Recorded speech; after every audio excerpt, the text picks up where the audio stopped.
네, 안녕하십니까. 학교 공간 조성 교과 교실제 업무를 맡고 있는 교육부 고교교육혁신과 정재훈 연구사입니다. 먼저 바쁘신 와중에 이렇게 참석해 주셔서 감사합니다. 오늘 연수회 내년도 22년 도입교, 신청교 이외에도 시도별 연차별 지원 계획에 따라서 앞으로 학교 공간 조성을 해 나가실 많은 학교분들이 지금 참석하고 계신 걸로 알고 있습니다. 아무쪼록 오늘 이 연수를 통해서 우리 학교에 적용할 수 있는 정책이 어떤 것이 있을지, 또는 우리 학교에서 학점 지원 공간을 조성한다고 한다면 어떻게 구성할 수 있을지 한번 함께 고민해 보는 시간이 되었으면 합니다. 사실 오늘 연수는 설명의 성격에 굉장히 가까운 연수인데요. 우리 교육부의 전체적인 정책 안내와 함께 시도교육청의 그런 시도계획, 심사 기준 등을 꼼꼼히 살펴보시고 자세한 사항은 시도교육청 계획에 따라서 진행해 주셨으면 합니다. 오늘 연수를 들으시면서 우리 학교에 어떤 부분을 지원할 수 있는 부분인지를 꼼꼼하게 살펴보시면서 함께 해주셨으면 합니다. 시작하겠습니다. 오늘 순서입니다. 우선 전체적인 학교 공간 조성 방향의 정책 방향과 함께 학교 공간 조성, 학점 지원 공간이 도대체 무엇인가, 공간 조성 원리를 천천히 살펴본 다음 22년 도입교의 경우에는 어떤 사항들을 고려해야 되는지 그 사항에 대해서 살펴보도록 하겠습니다. 우선 추진 방향입니다. 올해 2월 17일 고교학점제 종합추진계획이 발표되었습니다. 잘 아시다시피 이 고교학점제의 정의를 다음과 같이 두고 있는데요.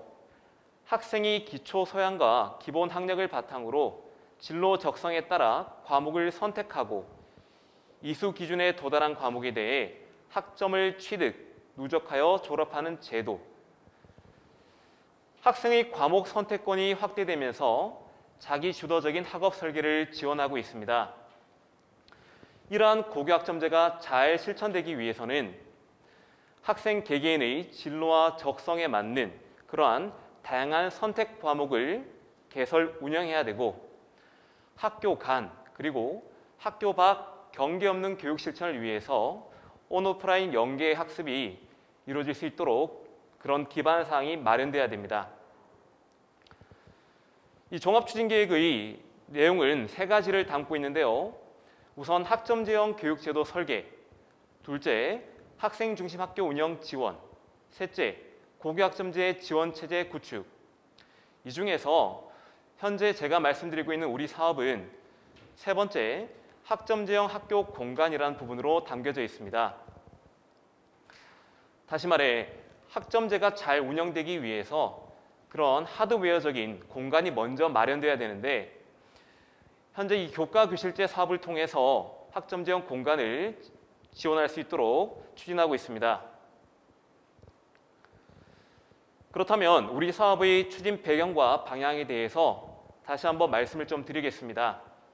기존의 교과 교실제라고 하는 용어에 인해서 이 사업의 성격에 대해서 많이 헷갈려 하시는데, 이 배경과 방향에 대해서 간단하게 말씀을 드리겠습니다. 우선 이 고교학점제 학교 공간 조성의 추진 배경은 학점제의 도입과 운영을 위한 공간 조성의 지원을 목표로 하고 있습니다. 그리고 이 추진 방향으로는 학생과 교사, 즉 학교의 실질적인 사용자들의 참여에 의해서 학점제형 공간을 조성하는 것으로 방향을 잡고 있습니다. 이를 통해서 다양한 선택 과목의 수업 운영, 그리고 온오프라인 교수 학습 연계, 이런 부분들을 전체적으로 진행해 나가는데, 다시 말해 앞서 임종원 소장님께서 말씀하셨듯이 고교학점제라고 하는 소프트웨어를 잘 운영하기 위한 하드웨어가 바로 학교 공간 조성 사업이다, 이렇게 이해를 해주시면 좋을 것 같습니다. 현재 교육부에서는 학점제형 공간 조성을 점차적으로 확대하고자 합니다. 21년 올해의 경우죠. 현재 교과 교실제 도입 학교가 국공사립고등학교 101개교를 대상으로 해서 진행되고 있습니다. 20년도에는 41개교, 그리고 21년도에는 101개교, 22년도에는 300개교 이상으로 확대하려고 노력하고 있는 중이며 현재 도입 절차를 밟고 있는 중입니다. 이를 통해서 고교학점제 전면 도입인 25년 이전까지 학점 지원 공간이 모두가 구축될 수 있도록 노력 중입니다. 우리 교과 교실제, 즉 고교학점제 학교 공간 조성 사업과 더불어서 학점 지원 공간 위한 사업은 이제 크게 세 가지가 있습니다. 현재 교과 교실제라고 이름을 칭하는 이 사업과 그리고 현재 교육부 차원에서는 중지가 되었지만 시도 차원에서는 이어나가고 있는 학교 공간 혁신 사업, 그리고 현재 지난 2주 전이었죠. 발표되었던 그린 스마트 미래학교, 이 세 가지의 사업을 통해서 학점 지원 공간을 조성하고 있는데 하나의 공간에 사업이 중복되지 않도록 시도에서 연차별 기획을 통해서 적절하게 지원해 나가고 있는 중입니다. 그렇다면 학교 입장에서는 학점 지원 공간을 조성을 한다고 했을 때 어떤 부분들을 참고를 하고 어떤 기준에 따라서 조성할 수 있을까 고민이 많으실 텐데요. KD의 정책 연구를 통해서 일반 계고 대상으로 만들어진 자가진단 도구라고 하는 프로그램이 있습니다. 이 프로그램은 엑셀 기반의 프로그램으로서 학교 현황 정보를 입력을 하면 이 학교에서 학점 지원 교육과정을 운영하기 위해서 필요한 교실 수 또는 어떤 과목과 어떤 교사 학습 방법을 진행하기 위해서 부족한 교실이 무엇인가 이런 판단할 수 있도록 마련해 놓은 프로그램입니다.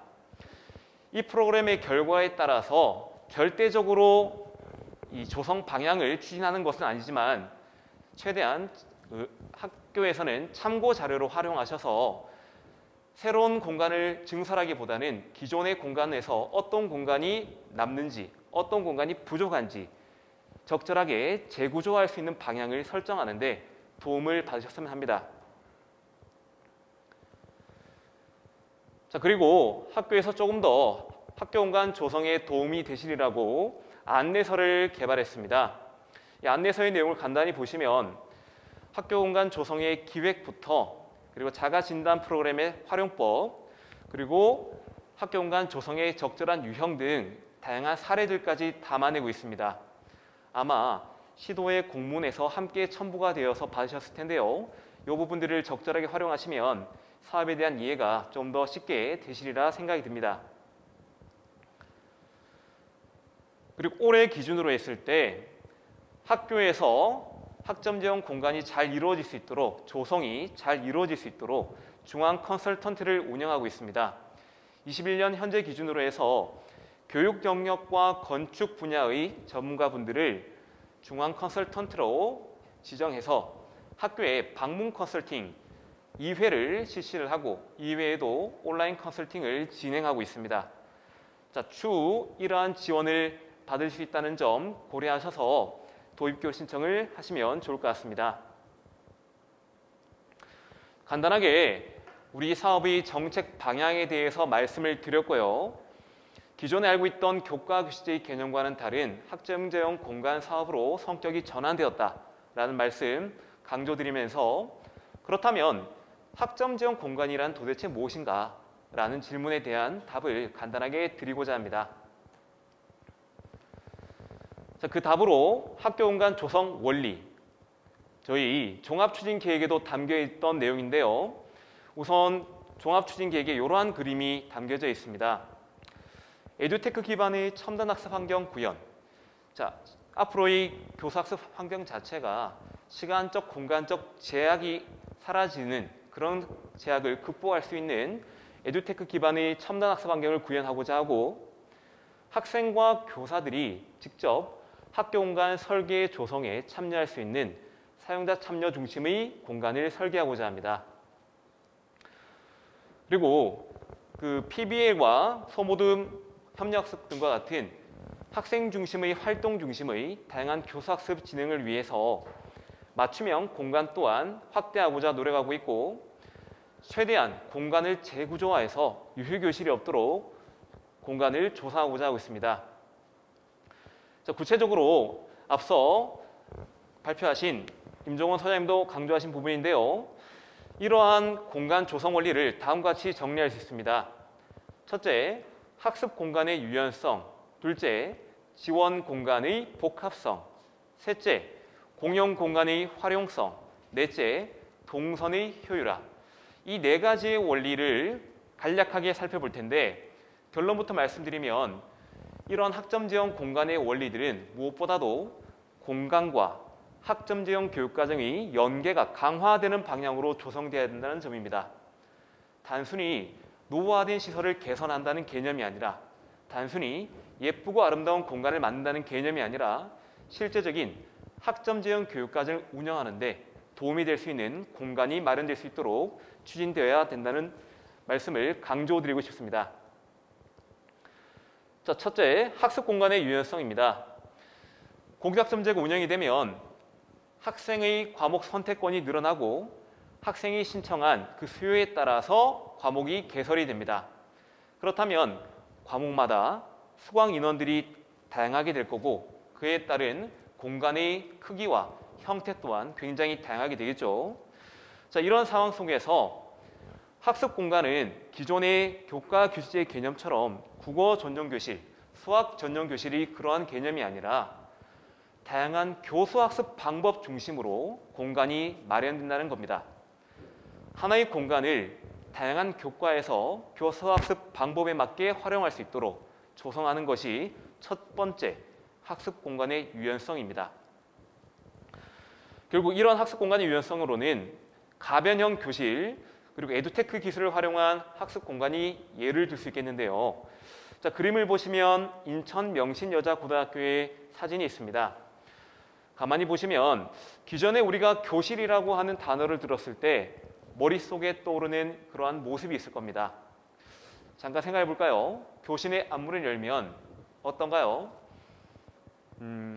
칠판이 보이고 그리고 똑같은 크기의 책상이 예쁘게 정렬되어 있고 교실 뒤편에는 게시판이 있습니다.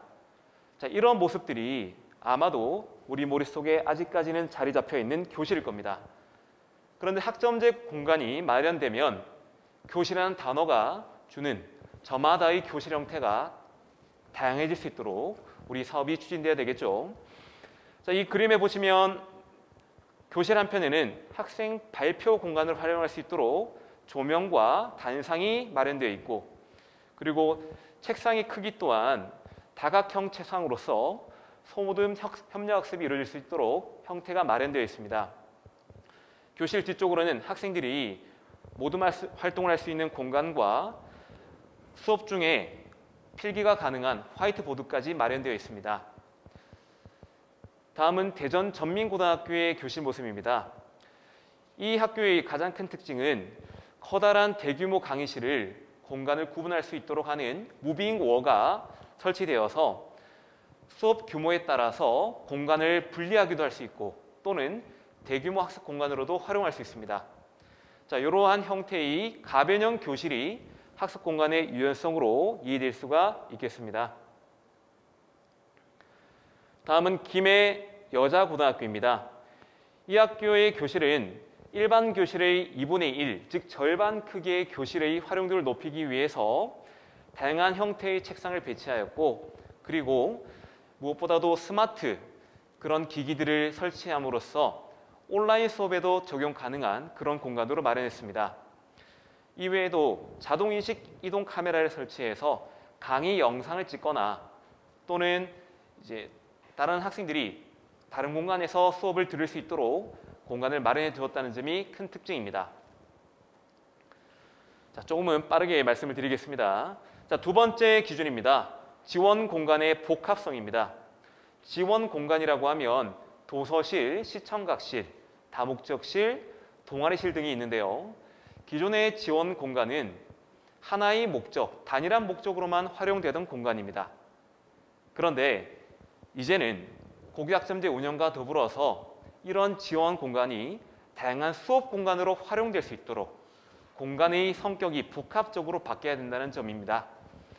도서관 속에서 다양한 학습을 할 수 있는 그런 스터디 카페 형태로 구성할 수도 있고 또는 학생들이 모둠 활동을 자율적으로 실시할 수 있는 그런 소통의 공간이 마련될 수도 있습니다.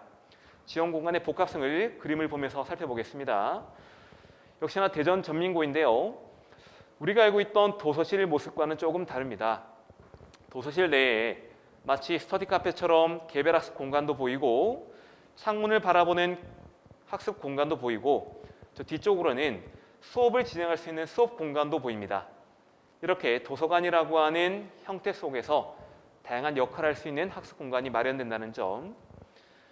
인천 명신여자고의 학생 자치실입니다. 이 공간 속에서 학생들이 역시나 소그룹 활동도 할 수 있고 또는 공강 시간에 휴식을 취할 수도 있고 다양한 목적으로 활용될 수 있습니다. 경북사곡고등학교의 대형 다목적 공간입니다. 벽면에 테이블을 설치해서 학생들이 활용할 수 있도록 하였고 계단식 단상을 설치해서 공연을 하기도 하고 발표를 하기도 하고 때로는 휴식할 수 있는 공간으로도 마련할 수 있습니다.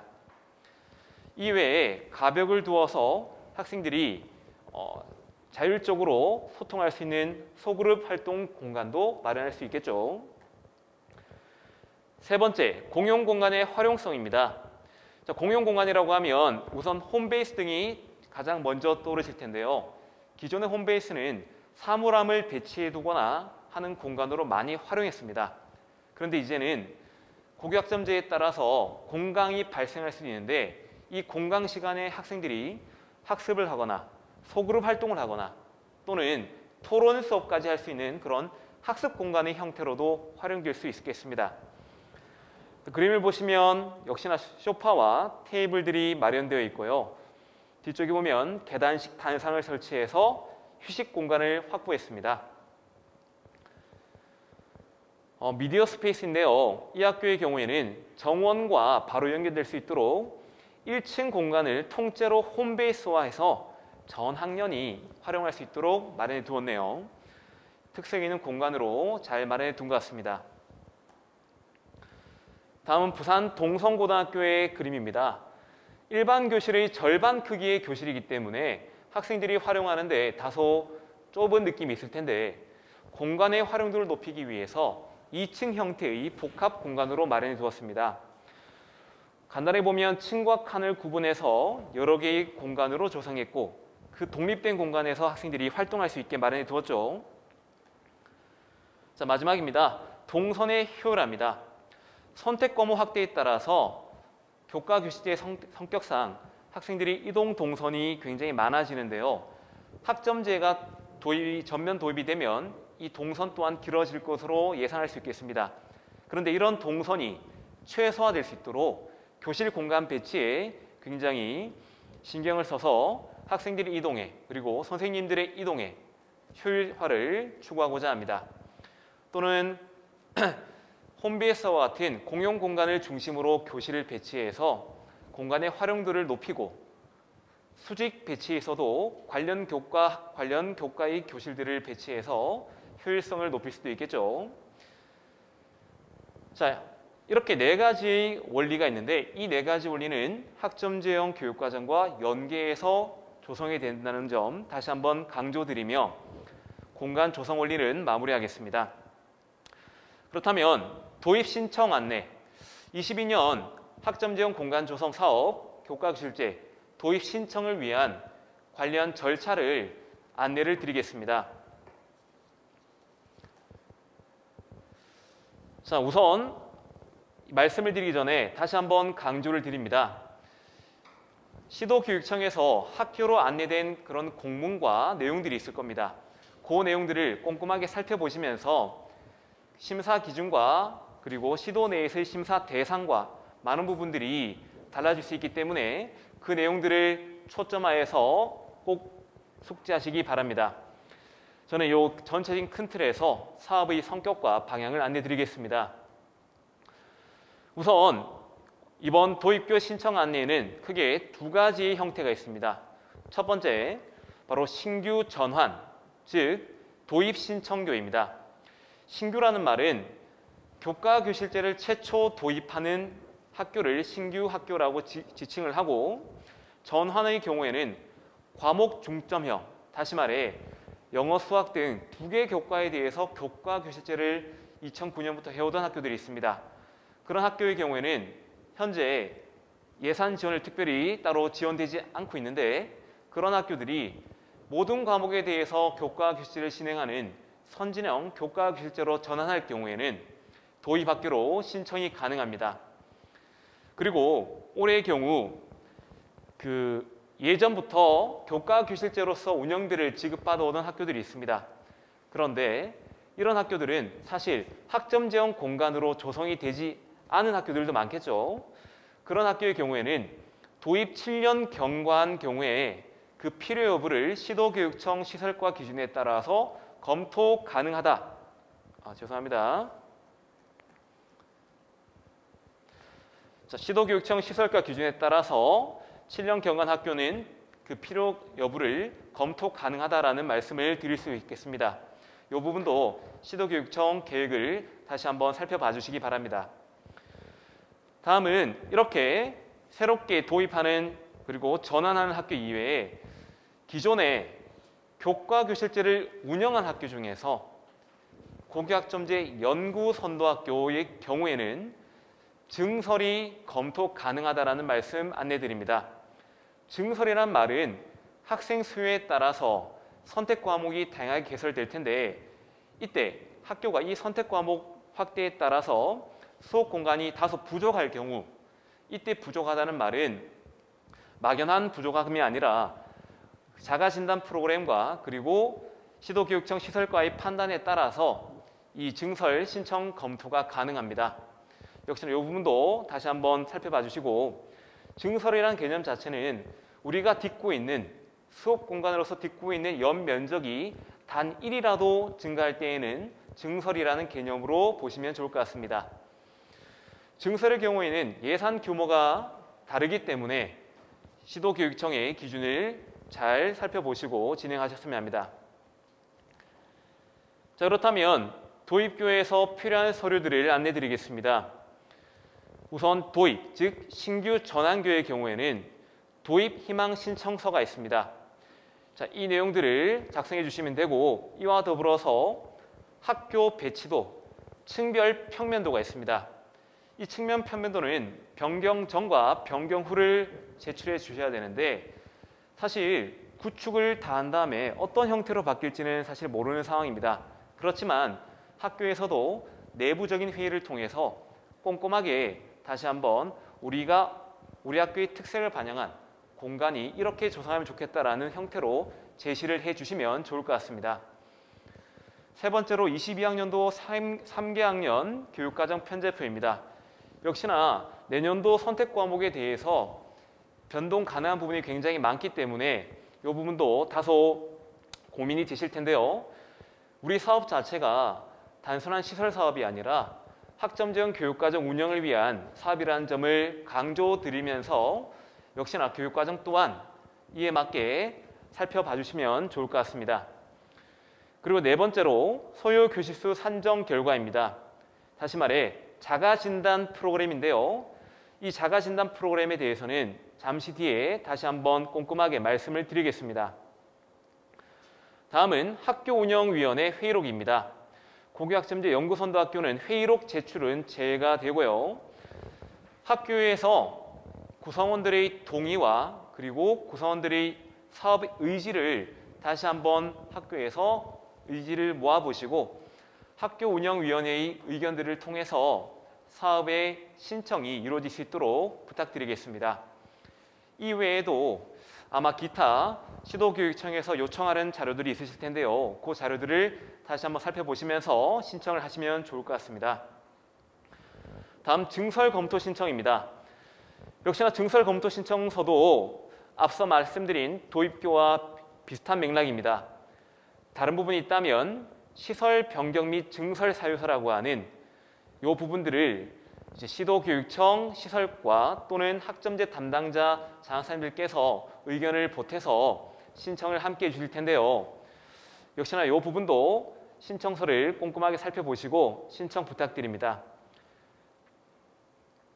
예산 지원 기준은 다음과 같습니다. 우선 학점 지원 공간 조성을 위한 시설비의 경우에는 도입교 그리고 증설교가 금액이 좀 차이가 납니다.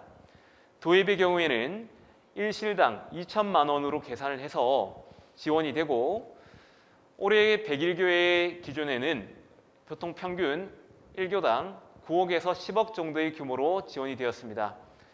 자, 그 부분을 참고하셔서 자가진단 프로그램과 또는 교육청 장학사님들과의 의견 소통을 통해서 적절하게 산정될 수 있도록 부탁드립니다. 증설의 경우에는 1실당 1억 2천만 원으로 공립학교 급당 증설 단위 비용을 준용하고 있고 조성이 되고 차년도부터 운영비가 지급이 되는데요. 학교 규모에 따라서 5천, 8천, 1억이 지급이 됩니다. 운영비의 경우에는 도입 연도 다음 해부터 지급된다는 점, 이 부분을 살펴보시면 될 것 같습니다. 다음은 자가진단 프로그램입니다. 자, 서요 교실수 산정 결과라는 이름으로 공문이 나갔을 텐데요. 이 자가진단 프로그램은 학생 수, 학급 수, 그리고 건축 면적, 교실 면적 등의 값을 학교에서 입력을 하면 그에 따라서 필요한 공간이 산출이 됩니다. 이 자가진단 프로그램은 일반 계고 대상으로 현재 개발이 되었고 현재 특성화의 고의 경우에는 현재 특성화고 학점제 담당 연구사님과 말씀을 나눠본 결과 현재 직능원에서 개발을 했고 최종적으로 검토 단계에 있습니다. 아마 별도로 공문을 통해서 안내 예정으로 이해해 주시면 될 것 같습니다. 다시 한번 강조드리지만 이 값은 절대적인 기준이 아니라 참고 기준으로 활용하시면 된다는 점, 무엇보다도 교육청 시설 기준을 바탕으로 해서 참고하실 수 있다는 점 강조를 드립니다. 자, 이 값에 대해서 증설의 우리 여기에서 값이 마이너스가 나왔다라고 해서 새롭게 우리 학교는 증설해야 된다라고 이해하시는 것이 아니라 우리 학교에서는 이런 공간이 남고 이런 공간이 부족하구나. 그렇다면 이렇게 재구조하면 되겠구나. 재구조의 방향을 설정하는데 무엇보다도 활용하시면 좋을 것 같다는 말씀을 드립니다. 잠깐 자가진단 프로그램을 살펴보도록 하겠습니다. 네, 자, 이렇게 엑셀 파일로 만들어진 프로그램입니다. 일반 계고 기준으로 현재 작성이 되었고요. 학교에서는 이 파일을 받았을 때 자가진단 시트를 보시면 두 번째 시트가 전제 조건, 세 번째가 산출 근거입니다. 이 산출 근거는 학교에서 별도로 입력하실 내용이 아니라 고교학점제 연구학교의 기준으로 해서 평균값을 입력해 둔 내용입니다. 학교에서는 첫 번째 시트인 자가진단에서 노란색 칸, 이 노란색 부분을 입력하시면 됩니다. 이 대안이라는 부분에 학교명을 입력하시고 학급 수, 그리고 학생 수, 그리고 건축 연면적, 일반 교실 한 칸의 크기, 시도마다 교실의 크기가 차이가 있습니다. 그래서 행정실에서 이 내용은 파악하고 계실 텐데요. 현재 저희 공문에 내려갈 때는 60.48이라고 하는 기준으로 내려갔습니다. 이 부분은 학교 기준에 맞게 재입력을 하시면 좋을 것 같습니다. 홈베이스, 도서실, 자, 이렇게 면적 기준으로 입력을 하시면 되고 아래에는 현재 보유하고 있는 교실의 수를 입력하시면 됩니다. 일반 교실, 특별 교실, 동아리실, 다목적 교실, 그리고 현재 학교에는 있지만 사용하지 않고 있는 유휴 교실, 이런 내용들을 입력을 하시면 이렇게 진단 결과가 아랫부분에 나오게 됩니다. 이 진단 결과의 경우에는 현재 우리 학교가 이렇게 값이 나오고요. 왼쪽에 기준이라고 하는 칸은 우리 학교의 학급 수와 학생 수에 따라서 학점제형 교육과정 운영할 때 필요한 공간의 기준입니다. 이 기준은 산출 근거에 따라서 마련된 기준이기 때문에 자동 입력이 되고요. 노란색 칸 입력값에 따라서 자동 입력이 되고 역시나 이 기준에 따라서 우리 학교가 보유한 결과값이 나오게 됩니다. 자, 학교에서는 이 결과 환산이라고 하는 빨간색 칸 아랫부분이 이제 참고하실 내용입니다. 마이너스 1, 마이너스 10, 마이너스 0.6, 마이너스 2, 마이너스 3.5. 자, 이런 내용들이 있는데요. 자, 여기 내용들을 합해서 우리 학교는 마이너스 8이 부족하니까 8시를 증설해야겠다. 자, 이렇게 이해하시는 것이 아니라 우리 학교에서는 현재 지금 특별교실이 많이 부족하구나. 그리고 홈베이스 공간을 좀 더 활용할 수 있도록 기타 여유교실이라든지 요율교실을 재구조화해서 활용할 수 있겠구나. 일단 재구조화의 방향을 설정하시는데 먼저 활용해 주시고 이 값에 따라서 교육청 장학사님께서 학교에 투입되었던 목적 사업비 등을 확인하신 다음에 전체적으로 이 학교에 필요한 공간이 어떤 그 교실의 수를 환산하셔서 말씀을 주실 겁니다. 자, 역시나 학교에서는 공간 조성의 재구조화의 참고 자료를 활용하시면 된다는 점 강조를 드리고요. 자, 다시 화면을 좀 전환하겠습니다. 자, 그렇다면 이렇게 신청서를 제출한 다음에 교육청에서 현장 실사를 실시합니다. 이 현장 실사에서는 학교에서 제출한 자료와 얼마나 차이가 없고 그리고 진짜 필요한 공간이 어떤 부분일지 함께 이야기를 나누면서 현장 실사가 이루어지고 이후에 적정성 검토를 실시하게 되는데 이때는 교육청과 캐디가 공동으로 실시하게 됩니다. 우선 적정성 검토의 항목은 다음과 같습니다. 교육과정과 그리고 구성원의 동의 의지, 교육과정 및 교수학습 방법에 관해서 심사 항목으로 두고 있고 학급 수와 학생 수에 따른 필요한 교실 수와 그리고 이 학교의 공간에서 특수목적 사업비로 구축된 기존 시설이 어떤 부분들이 있는지 30년 이상 노후된 건물에 대해서는 구조안전 진단 여부를 확인하는 등 이러한 다양한 형태로 제시가 됩니다. 참고로 구조안전 진단의 경우에는 기존에 학교마다 이 전달되고 있는 기입되어 있는 구조안전 진단 등급이 있습니다. A에서 E 등급이 있는데요. 이 중에서 D, E는 이 시설 변경에 의해서 어려움이 있기 때문에 A, B, C 등급에 대해서만 사업 추진이 지금 이루어지고 있는 상황입니다. 이 부분들을 꼭 확인하셔서 특히 30년 이상의 건물인 경우에는 필수적으로 구조안전 진단 등급을 학교에서 알고 있는 그 값을 입력을 해서 제출해 주시면 됩니다. 자, 이 부분은 꼭 챙겨주시고요. 그렇지만 이러한 사항들의 자세한 세부 항목은 시도교육청 기준에 따라서 다시 한번 꼭 확인을 부탁드리겠습니다. 자, 이렇게 해서 신청 안내는 마무리가 되는데요. 고교학점제 학교공간 조성 구현사항입니다. 자, 학습 공간과 지원 공간, 공용 공간들이 적절하게 마련이 되면 다음과 같은 그림의 학교 공간이 조성이 됩니다.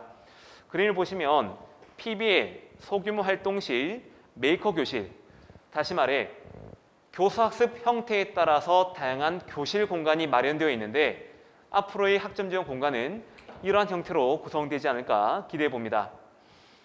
현재 101개 교회 학교가 열심히 학교 공간 조성을 위해서 컨설팅과 그리고 설계가 진행되고 있습니다. 학점제가 운영이 되면 학교가 나에게 맞추다라고 하는 우리는 슬로건과처럼 다양한 형태의 수업이 이루어지고 학생들이 행복할 수 있는 교육 환경이 이루어질 수 있으리라고 믿습니다. 그 사업의 출발점에서 우리 학점제 학교 공간 조성 사업이 있다라고 생각을 하시고 많은 관심과 참여 부탁드리겠습니다. 제가 조금 빠르게 말씀을 좀 드렸는데요. 집중해 주셔서 감사합니다.